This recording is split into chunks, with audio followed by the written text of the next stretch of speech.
Hey guys, Kelade here. Welcome to my Mythic Coven of Shivarra kill/commentary video. For this fight, we're just gonna charge in. We're gonna do a whirlwind first so we can get meat cleaver, pop our cooldowns, try to cleave the rampage whenever we can, charge back and forth between the mobs to generate extra rage so we can get additional rampage cast in our battle cry. As far as our talents on this fight, we are going to go with our single target talent setup. That's going to be Endless Rage, Double Time, Avatar, Bounding Stride, Frothing Berserker, Bloodbath, and Reckless Abandon. And you can see here, I am taking the boss. Now, this kind of depends on your raid comp and exactly what you guys are doing. If you guys have two tanks for this fight, then it's probably worth it for your DPS to tank a Sora Mother of Night because she doesn't really damage the guy that's tanking her. But more recently, in the most previous week, we actually were using 3 tanks, so we don't need to do that anymore. But that just kind of depends on the group. If you guys do want to do it, you can definitely have a melee tank this boss. The benefit of having a melee tank this boss is that your tanks never have to move, right? Both of your tanks will just be tanking the Mother of Flame over there on the left side, and then whatever DPS can just tank this guy, and you'll never have to risk them getting too close when your tanks are swapping. And then as far as for gear for this fight, I am using the Legendary Pants and the Legendary Massacre Ring along with Kazgoroth's Courage and Convergence of Fates. Now, when you look at the top blocks for this fight, I don't do it as much early on this fight, and I don't really do that much later on, but right here I do try to do it, which is you can try to cleave both of the bosses with their meat cleaver. And whenever you can, you should charge the bosses back and forth during your battle cry. That'll give you the much needed extra rage generation for you to get pretty much. If you do it correctly, you should always be able to fit in 3 rampages into your battle cry, which is pretty huge, right? To be able to get 3 rampages, always during battle cry, especially if you clip your most previous rampage before you pop your battle cry, you essentially can have 3.5 rampages in one battle cry, which will greatly increase your DPS. And then, of course, if you're ever tanking the mob, you can't do the charging back and forth thing, so that's unfortunate. That's why you don't want to tank this mob if you don't have to, which is why we eventually ended up going for the 3 tank method. But either way, if you do have the tank, you just have to stay there because you don't want to move the boss too close together. And then, of course, when these ads come out, these shadow ones, you want to just make sure that you're not standing next to the edge of the room. And anybody in our group that has CC, especially the best CC that I think, in my opinion, is just the mass entanglement from Druids, because it essentially entangles. I think there's like 5 guys, and it gets 4 of them, and then the next one can just be CC'd by somebody else. So right here, we're actually not gonna have to dodge a single until somebody dies in our raid. We actually don't need to dodge like a single one of these shadow guys. Though there is a current bug. I think there's one in the back of the room, and you eventually see one in the front room. There's a current bug right now where they don't all die when the thing's over. Even if you try to kill them, even if you like tag them with an ability, they won't die. And then here, so right now for this fight, the way that we're tanking this is me and the Boomy is switching off between tanking this guy. So the Boomy will tank this guy whenever we don't have to move, just so I can get behind it and not worry about getting parried. But whenever the ads spawn, I do tank it off of our Boomy because she's going to do more damage to the ads that are in the back and just ads in general, right?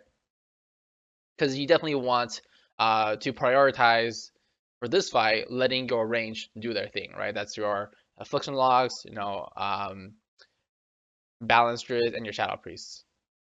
And right here for the lightning, you just want to be really, really careful. This is one of the reasons why people don't want to bring melee on this fight, is melee running into each other when they're going from target to target with the lightning. So you just want to make sure that everybody either has a right place to stand or knows exactly where everybody else is and is really paying attention to everybody else. So for these Norgana ads, I'm pretty sure there's 4 that spawn. So we try to kill 2 with each set of their heal. So we try to kill the first 2 before they heal. So once that cast finishes right there, the ad will completely heal to full. So there's no point in me switching his ad until he finishes casting. So I wait until his cast is finished, right? Pump some more DPS on the boss. Once their cast is finished, come over here and kill this guy. And then the 2 that you guys see there are the ones that we deem, I guess, the ones that are melee to kill. So those are the ones that I'm trying to kill. And then of course, once your Mother of Night goes up, which she already has, your other tank does have to tank this ad right here. We do have our prop paladin tanking it, and he can pretty much interrupt every single touch of the cosmos. He does occasionally asks us to interrupt it if possible. But if you have a prop paladin tank it, he can almost pretty much interrupt every single cast by himself. And then of course for these flame ads, the only ones that like I try to kill are the one you just saw, this one over here, and then the one that's like on the left. I guess now he's at the back of the screen. Um, but depending on how much range you have up, if you have a bunch of range up and they're all DPSing it, especially if you have like a good comp for it, you don't have to worry about a lot of these ads because the daughters will just leave a dot on them and they'll just slowly die. Because the flame ads don't really do an AoE, so it's not a big deal. Or they don't do it like a constant AoE that you can't dodge. So right here, you guys our Boomy is down, so these ones right here are not gonna get mass entangled, but we still do have other CCs that are being thrown at them, so we don't have to worry them as much. Now, when you get these green lines, you just want to make sure that you're not like standing right next to somebody, right? Like it's okay if you can't figure out like who behind you has the other side, but just don't stand right on top of somebody, right? Because if you stand right on top of somebody, they're pretty much guaranteed to get hit, right? And if you want, you can look around the room, try to figure out what the lines are coming from. But I don't think that lines are that big of a deal unless you aren't topped off and if you're stacking on top of people. All right, so right here, this is what I was talking about earlier. It's this Torment or Norganon. Sometimes these ads just bug out and they actually don't disappear, which is unfortunate because they're kind of in the way.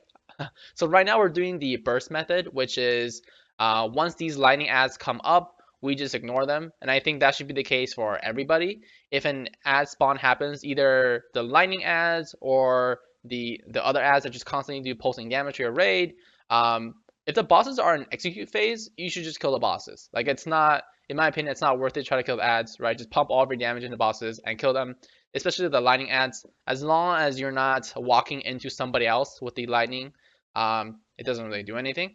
So you definitely don't have to worry about that. I guess this is, in a way, this is more so the burn method, right? We only kill one set of lightning. We only kill one set of whatever the ads that just spawned right now. The mantle ads, right? So right here, the Asara does drop down again. Depending on your raid DPS, if your raid has really high DPS, of course, she actually won't come down again. But if she does come again, and you guys are obviously two tanking it, and if you're tanking it, just make sure that you get ready to taunt this ad, so the ad comes over here towards you. And then, this is pretty much a dream, right? As we get further and further execute, people are still dying, but we're still being kept alive. And I guess that's the one benefit of tanking Asara, even though she does parry some attacks, is that if you're tanking her, you do have a high priority in getting healed. So at least you have that going for you. Just trade off some parries. Now, I know a lot of melee don't really like this fight, but I don't think this fight is that bad for melee, especially the fact that you can keep charging around between two bosses, constantly generate that extra rage, allowing you to get more rampage and battlecry.